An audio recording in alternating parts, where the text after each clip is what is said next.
Hey everybody, welcome to the channel. I hope you're having a great day. My name is Eric and I'm glad you could join us because today I'm going to be sharing with you my personal recipe for what is quite possibly the most amazing and delicious party snack of all time, guacamole dip. And through this video, I'm going to share with you some very interesting tips on how to maximize flavor for this incredibly easy, incredibly customizable recipe. And if you stick around to the end of this video, I'm going to share with you a very clever way on how to properly store your guacamole dip so that it stays vibrant and green and doesn't oxidize and turn into a boring and unappetizing brown. So without further ado, let's get into it. Let's take a look at some of the ingredients. The first, most important ingredient is the avocado. You want to make sure it's ripe. When you squeeze on it, it should give a little. If you squeeze on it and it's hollow, then it's too ripe. Also, if you squeeze on it and it's too firm, obviously it's not ripe enough. Next, we want to look at the tomatoes. I like using Roma tomatoes, very meaty, low seed content. I'm also going to be using a red onion for this particular recipe. We are going to add a little bit of garlic, and each one of these ingredients you're basically going to add to taste. If you want it spicy, we're going to add some jalapenos. You know, I like a little combination of red and green. For color, you can always use habanero if you want. I like to add a little cilantro, but if you think that cilantro tastes like soap, then you definitely don't want to add that because that will, in essence, ruin your guacamole dip. Another fresh herb that we're going to add is fresh mint. This is going to brighten up our guacamole dip. It's going to really give it a nice fresh taste. That's going to be amazing. We're also going to be using some lime, and then, of course, peppercorn, salt, and some lightly toasted cumin seed.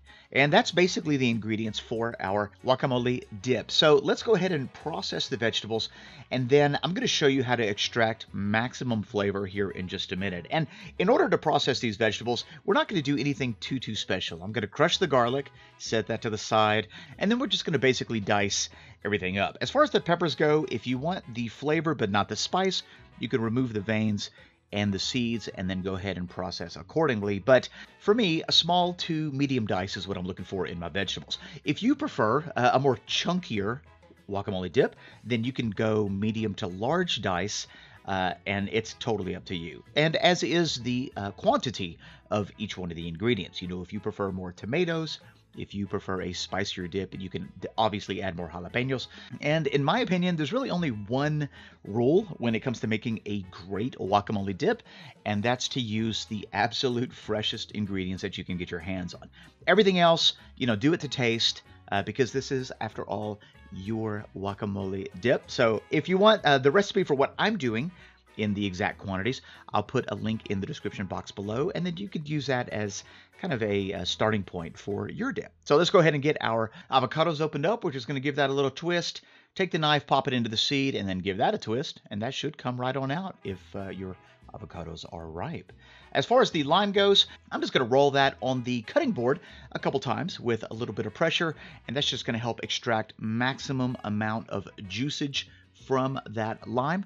And that's going to be ready to go. So last two ingredients, we're going to get our fresh herbs. And for me, you got to have a little cilantro in your guacamole. Spending a lot of my childhood in Monterrey, Mexico, cilantro was in basically everything, and so I absolutely love it.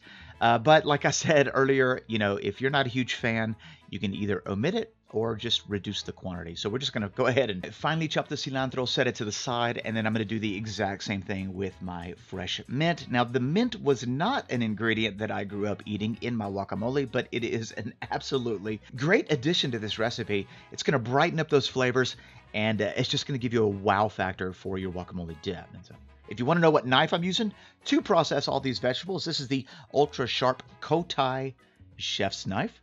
Favorite knife in my arsenal. I'll put a link in the description box. And here's what we're looking at. So everything's ready to go. And here's where we get to extract flavor. So let me show you exactly how we're going to do that. We're going to start off with a mortar and pestle. In Mexico, it's called a molcajete. Now, this is an old school way of preparing guacamole. You could also use a food processor. And although it's still going to be delicious, it won't quite be the same. All right. So we're going to start by grinding our peppercorn and our lightly toasted cumin seed. It's going to help to extract a lot of the flavor, a lot of the oils out of these spices.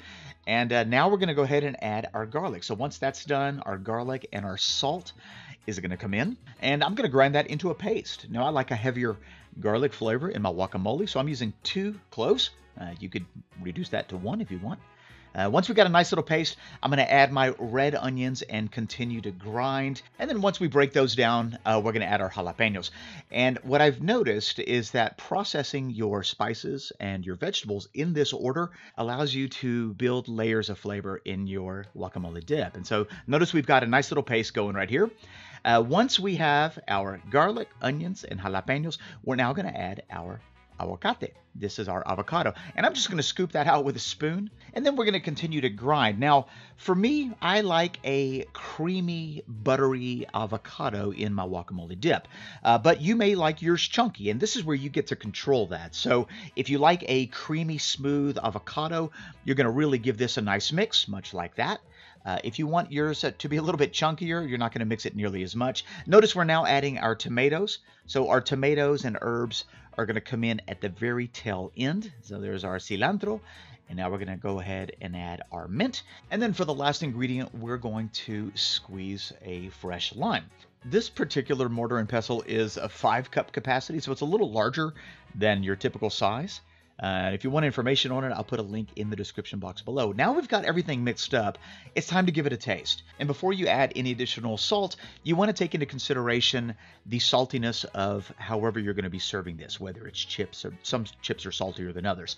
For me, I'm going to add a little salt and pepper, and this guacamole dip is done.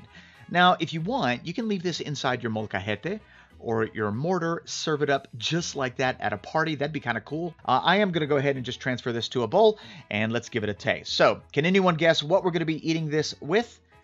If you guessed Triscuits, you are right. We're eating this with an avocado, cilantro, and lime flavored Triscuit. They have got a ton of crazy flavors, and I think I bought them all. So let's just go ahead and give this a little bite and see how this works out.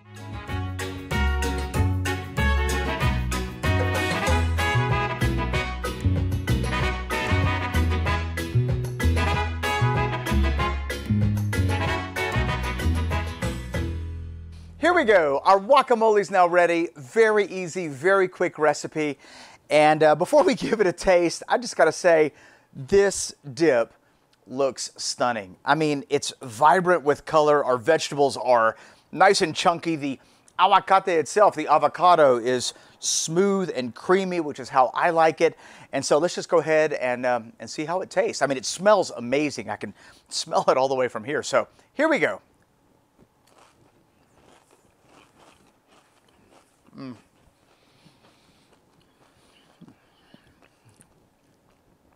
Wow.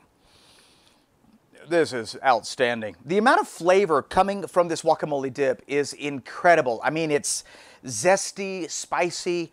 It's got a low-level smokiness coming from the cumin, and it's very easy to overdo cumin. So I think the amount that we put in here is absolutely perfect. It's buttery, and the fresh herbs, the cilantro, and really even that mint adds a really nice freshness to this dip. I love how the vegetables are chunky and the avocado is creamy. It is absolutely perfect. And really the secret to a great guacamole dip is fresh ingredients. I mean, the recipe itself is incredibly customizable. I mean, you could pretty much add or take away just about whatever you want, but just make sure that you have the freshest possible ingredients you can get your hands on. Make sure your avocado is nice and ripe, and it really doesn't matter what variety you get. Just make sure it's one that you personally enjoy. And if you stuck around to the very end of this video, we'd like to say thank you, because now I'm going to show you how to properly store your guacamole in the event that you want to make it a couple days in advance, so you're not rushed the day of your get-together or your party. Or if you happen to have leftovers, I'll show you how to properly store it in your refrigerator so you don't lose any of that wonderful flavor, and more importantly, so that your guacamole dip does not get oxidized and turn from a beautiful green to a drab brown. So let me show you how that's done. There's a lot of different ways to store your guacamole. In my opinion, this is absolutely foolproof. We're just going to use a spatula and scrape down the sides of our bowl. We want the sides relatively clean. Once you got that scraped down, we're going to go ahead and smooth out the top of our guacamole. We want a relatively smooth surface. It doesn't have to be perfect, but we want to smooth it out. So after we do that, we're going to take some cling film and we're going to press it down onto the surface of that guacamole. What we're trying to do is remove as much oxygen as possible. Oxygen is what is going to help in the oxidation process. So we want to remove that oxygen. And once we do that, we're going to add another layer of security. We're going to go ahead and add an inch to an inch and a half of cool water right on top of that cling film, and you are done. You can now prepare your guacamole dip a couple days in advance, and it's going to stay fresh and delicious. You can also store your leftovers just like this in the refrigerator. All right, that's all I got for you folks. I really do hope you get an opportunity to make this absolutely amazing, incredibly delicious, very easy guacamole dip. It's going to be an absolute hit either at your party or whatever party you bring it to. If you have any questions, please leave them in the comment section below. And if you like this video or got anything out of it, a great big thumbs up is always appreciated. If you're new to this channel, we'd like to say welcome. Take a moment, click that subscribe button and that notification bell so that you can be notified of our weekly uploads. Thanks a lot for being here. We'll see you next week. Bye-bye.